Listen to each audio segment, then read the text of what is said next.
അവിടെ ഒരു ശിശു എപ്പോഴും ഒരു പുതുമയുടെ അനുഭവമാണ്. കരിസ്മാറ്റിക് മൂവ്മെൻറ്റ് നമുക്കറിയാം ഒരു പുതുമയുടെ അനുഭവമാണ്. ഇന്ന് രാവിലെ അച്ഛൻ പ്രസംഗിച്ചെന്ന് കേട്ടു വിശുദ്ധിയെക്കുറിച്ച്. വിശുദ്ധി എന്ന് വെച്ചാൽ സാധാരണ അവസ്ഥയിൽ നിന്ന് വ്യത്യസ്തമായ ഒരവസ്ഥ സ്വീകരിച്ചതാണ് വിശുദ്ധി. എല്ലാ വിശുദ്ധരുടെയും രീതി സാധാരണക്കാരിൽ നിന്ന് വ്യത്യസ്തമായ രീതി അവർ സ്വീകരിച്ചിട്ടുണ്ട്. അപ്പോൾ കരിസ്മാറ്റിക്കാർക്ക് ഒരു വ്യത്യസ്ത രീതിയുണ്ട്, സാധാരണക്കാരെ പോലെ ആകാൻ പറ്റത്തില്ല.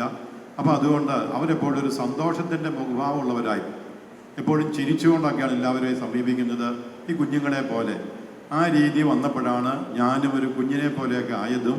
ഞാൻ തിരുവാതിര കളിച്ചത് പുളിയമ്മല ആശ്രമത്തിൽ ഹൈറേഞ്ച് മേഖല കൺവെൻഷൻ നടന്നപ്പോഴാണ്. 90 കാലഘട്ടം ധ്യാനം കൂടി ആദ്യ നാളുകളിൽ തന്നെയാണ്. അന്ന് പാവനാത്മൻ ദൈവം എന്നെ നയിച്ചിടുമ്പോൾ അനുദീനം അതിശയം കണ്ടിടുന്ന ആ പാട്ടാണ് തിരുവാതിരയ്ക്ക് പാടിയത്. അപ്പോൾ ഞാനൊരു കാവ്യമുണ്ടൊക്കെ എടുത്തു, കൈയുള്ള ഒരു ബനിയനൊക്കെ ധരിച്ചു, ഒരു തോർത്തൊക്കെ ചുറ്റി അവരുടെ കൂടെ പാവനാത്മ. ഇപ്പോൾ കളിക്കുന്നില്ല, പഴയ പ്രായമല്ല, നടുവൊന്നും വളയുന്നില്ല കേട്ടോ. അതുകൊണ്ട് അങ്ങനെയാണ്. അപ്പോൾ ഇത് കരിസ്മാറ്റിക്കാരെന്ന് വെച്ചാൽ സിമ്പിളാണ്, ലളിത ജീവിതക്കാരാണ്. ഒരു കുഞ്ഞിനെ പോലെ നമുക്ക് ഇടപെടാൻ പറ്റും, നമ്മളോട് ഇടപെടുന്നുണ്ട്. ആ ഒരു നൈസർഗികമായ വിശുദ്ധിയുടെ അടയാളം കണ്ടതുകൊണ്ടാണ് എന്നെപ്പോലെ ഒരു അച്ഛൻ അവരുടെ കൂടെ കൂടി ഈ തിരുവാതിരയെല്ലാം കളിച്ചത്. പ്രീസുള്ള ഈശോ ഗ്രൂപ്പ് കളിയിൽ വിദഗ്ധനായിരുന്നു കേട്ടോ. 4-ാം തീയതി ഇലക്ഷൻ്റെ റിസൾട്ടൊക്കെ വരുമ്പോൾ ഗ്രൂപ്പ് കളിയൊക്കെ കാണാൻ പറ്റും. കർത്താവ് നന്നായിട്ട് ഗ്രൂപ്പ് കളിച്ച ആളാണ്. ഈശോയ്ക്ക് ആദ്യമായിട്ട് 2 ഗ്രൂപ്പ് ഉണ്ടായിരുന്നു. ഒരു ഗ്രൂപ്പ് അകത്തുള്ള ഗ്രൂപ്പും മറ്റൊരു ഗ്രൂപ്പ് പുറത്തുള്ള ഗ്രൂപ്പും. ഈ അകത്തുള്ള ഗ്രൂപ്പാണ് അപ്പസ്തോലന്മാർ, ഇഷ്ടമുള്ളവർ തിരഞ്ഞെടുത്തു. പക്ഷെ അവർ ഇപ്പോൾ അകത്തുള്ളവരാണ്. പുറത്തൊരു ഗ്രൂപ്പ് ഉണ്ടായിരുന്നു. ഈ ഗ്രൂപ്പാണ് കർത്താവിനെ തേടി അപ്പം കഴിക്കാനും അതിനും ഇതിനൊക്കെ വേണ്ടി നെട്ടോട്ടം ഓടുന്നവർ. ഈ അകത്തുള്ള ഗ്രൂപ്പിൻ്റെ അപ്പം എടുത്താണ് വാഴ്ത്തി മുറിച്ച് കൊടുത്തത്, അവരാണ് വിളമ്പിയത്. അതിന് 5000 പുരുഷന്മാർ, സ്ത്രീകൾ, കുട്ടികൾ വേറെ. ഈ സ്ത്രീകളും കുട്ടികളുടെയും നമ്പർ പറയാത്തത് കർത്താവിൻ്റെ കാലത്ത് പുരുഷന്മാർക്ക് വിലയുണ്ടായിരുന്നുള്ളൂ. സ്ത്രീകളെയും കുട്ടികളെയും വിജാതിയരെയും നരകത്തിൽ തീക്ക് ആഴം കൂട്ടുന്ന വെറുകുളികളായിട്ട് യഹൂദർ കണക്കാക്കിയിരുന്നു. അവിടെ സ്ത്രീകളുടെ നമ്പറൊന്നുമില്ല, കുഞ്ഞുങ്ങളുടെ നമ്പർ പറയൽ, പുരുഷന്മാരുടെ നമ്പർ പറയും. അതുകൊണ്ടാണ് നമ്പർ വരാത്തത് കേട്ടോ. നിങ്ങൾ നമ്പറൊക്കെ വന്നു തുടങ്ങി, കുഴപ്പമില്ല, പേടിക്കേണ്ട. കരിസ്മാറ്റിക് നവീകരണത്തിൻ്റെ ഒരു പ്രത്യേകതയാണ് ഈ നമ്പറൊക്കെ വരുന്നത്. അതുകൊണ്ട് വരികയും ചെയ്യണം. ഓക്കെ. അപ്പോൾ അതുകൊണ്ട് 2ാമത്തെ ഗ്രൂപ്പ് പുറത്തുള്ള ഗ്രൂപ്പാണ്. ഇനി അങ്ങനെ അകത്തുള്ള ഗ്രൂപ്പ് പുറത്തുള്ള, ഈ അകത്തുള്ള ഗ്രൂപ്പ് പുറത്തുള്ള ഗ്രൂപ്പിന് വേണ്ടിയിട്ടാണ്. ഈ അകത്തുള്ള ഗ്രൂപ്പ് എന്ന് വെച്ചാൽ 2ാമത്തെ ഗ്രൂപ്പിനെ കുറിച്ച് പറയുകയാണ്. അവർ ബലഹീനരാണ്, അവർ പാവപ്പെട്ട മനുഷ്യരാണ്, വേർപ്പിൻ്റെ മണം, അതുപോലെ എന്താ പറയുന്നത്, നമ്മളെപ്പോൾ ഉള്ളവർ കേട്ടോ, സാധാ മനുഷ്യരാണ്. മത്സ്യത്തൊഴിലാളികളും ചുങ്കം പിരിവുകാരും അങ്ങനെയൊക്കെ ഉള്ളവർ, വിദ്യാവിഹീനരായ മനുഷ്യരെന്നൊക്കെ പറയുന്നില്ലേ.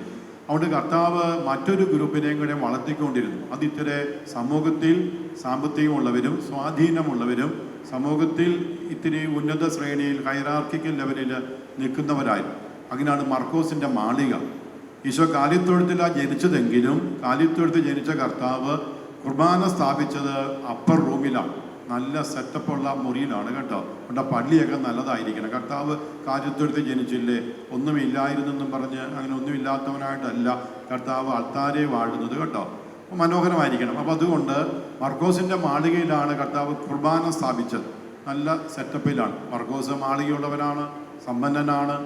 അതുപോലെ കർത്താവ് മരിച്ചു കഴിയുമ്പോൾ ഇവർ ഈ സാധാ മനുഷ്യരൊക്കെ ഓടി നെട്ടോട്ട് ഓടും കേട്ടോ.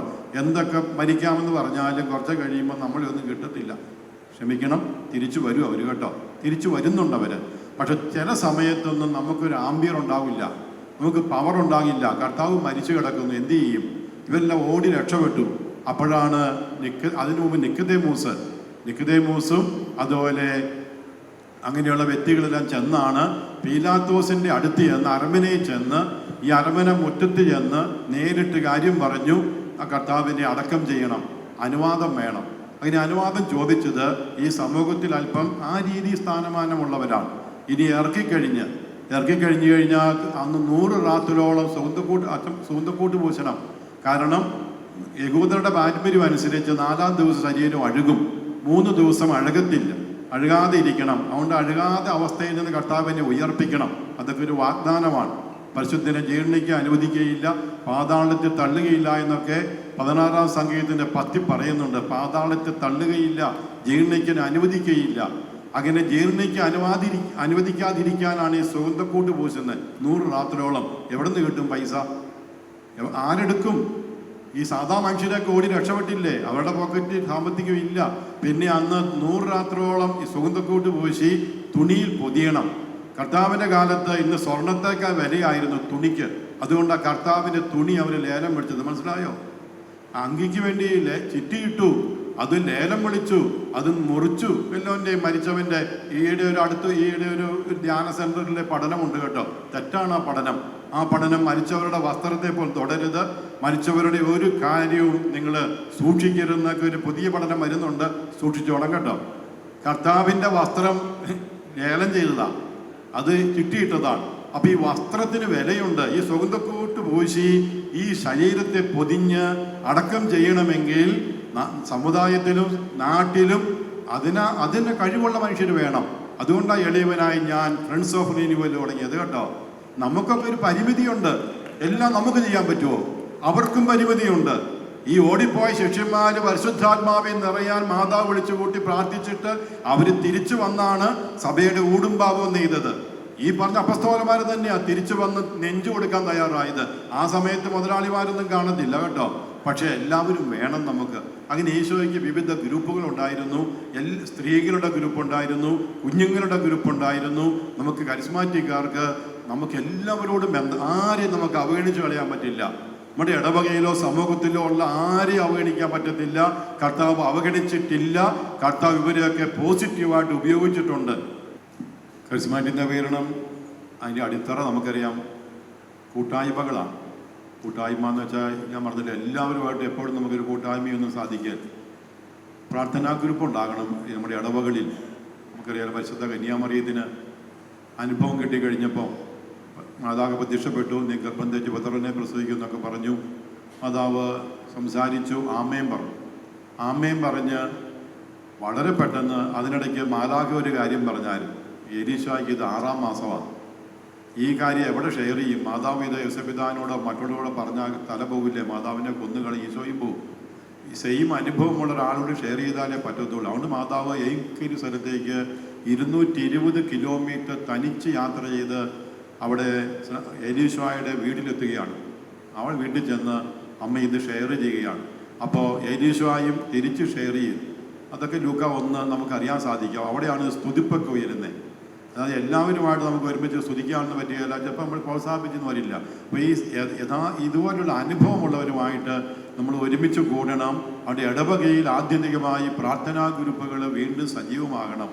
നമുക്ക് സെൽ ഗ്രൂപ്പുകളൊക്കെ ഉണ്ടാകണം. അങ്ങനെ കോർ ഗ്രൂപ്പൊക്കെ ഉണ്ടാകണം. കോർ ഗ്രൂപ്പ് എന്ന് വെച്ചാൽ കോർദീസ് ഹാർട്ട്, ഹൃദയബന്ധമുള്ള മനുഷ്യർ തമ്മിൽ പ്രാർത്ഥന അന്തരീക്ഷത്തിൽ വന്നാൽ അവിടെ അത്ഭുതങ്ങളൊക്കെ സംഭവിക്കും. അതുകൊണ്ട് ആദ്യ കാലഘട്ടങ്ങളിൽ കരിസ്മാറ്റിക് മൂവ്മെൻറ്റിൻ്റെ പ്രാർത്ഥനാ സമ്മേളനങ്ങളിലും പ്രാർത്ഥനാ ഗ്രൂപ്പുകളിലും ഹൃദയത്തിൽ ഒന്നിച്ച് പ്രാർത്ഥിച്ചിരുന്നപ്പോഴൊക്കെ ഒത്തിരി അത്ഭുതങ്ങളും അടയാളങ്ങൾ സംഭവിച്ചിട്ടുണ്ട്. അതിന്ന് ധ്യാന സെൻറ്ററുകളിലേക്ക് മാറിയിരിക്കുകയാണ്. നമുക്ക് ഇനിയും സാധിക്കും.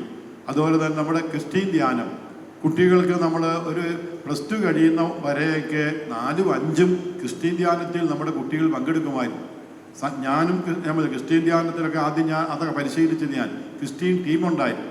നമ്മുടെ കുട്ടികളെ നമുക്ക് വെറുതെ വിടാൻ പറ്റുമോ? ഇന്ന് എവിടെയൊക്കെയാണ് കുട്ടികൾ? നമുക്കറിയാലോ. ഒന്നും ഞാൻ പ്രതിപാദിക്കുന്നില്ല.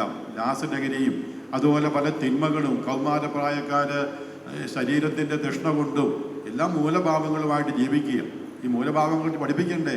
അതൊരു യൂത്ത് ധ്യാനം ഉണ്ടായിരുന്നു, കപ്പിൾസ് ഗ്രൂപ്പ് ഉണ്ടായിരുന്നു. ഞാൻ കപ്പിൾസ് ഗ്രൂപ്പിൻ്റെ ആനിമേറ്ററാണ്. ആനിമേറ്റർ എന്ന് മാത്രമേ ഉള്ളൂ, ആനിമേഷനൊന്നും ഇല്ല കേട്ടോ. ഒന്നും സംഭവിക്കുന്നില്ല. ആരെ കുറ്റം പറയാനാ? എൻ്റെ വലിയ വിള കേട്ടോ. അപ്പോൾ നമുക്ക് പണ്ട് മിനിസ്ട്രികളുണ്ടായിരുന്നു. ഞാനൊക്കെ മിനിസ്ട്രികളിലൂടെയാണ് ദൈവകൃപയാൽ ഈ സ്റ്റേജിൽ നിൽക്കാൻ, ഈ വേദിയിൽ നിൽക്കാൻ പ്രാപ്തനായത്.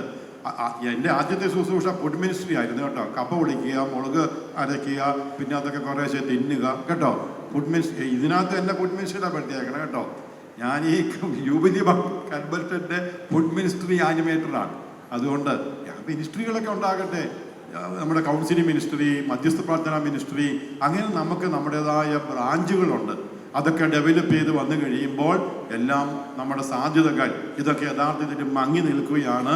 ഇനി ഇതിനൊക്കെ ഒരു രൂപഭാവമൊക്കെ കുറച്ച് വന്നിട്ടുണ്ട്. അതെല്ലാം കൂടി ഒന്ന് ചേർത്ത് പിടിച്ച് ഒന്നുകൂടി നമുക്ക് മുന്നോട്ട് നീങ്ങാൻ സാധിക്കണം. അപ്പോൾ നമ്മുടെ പഴയതിലേക്കുള്ള മടക്കയാത്ര നടത്തിയാൽ മതി. പുതിയതൊന്നും ചെയ്യാൻ പോകണ്ട. പഴയതിലേക്കൊന്ന് ചേർത്ത് പിടിച്ചാൽ പുതുമയായിക്കോളും. പ്രീസ് ഓഫ് ഗോഡ്.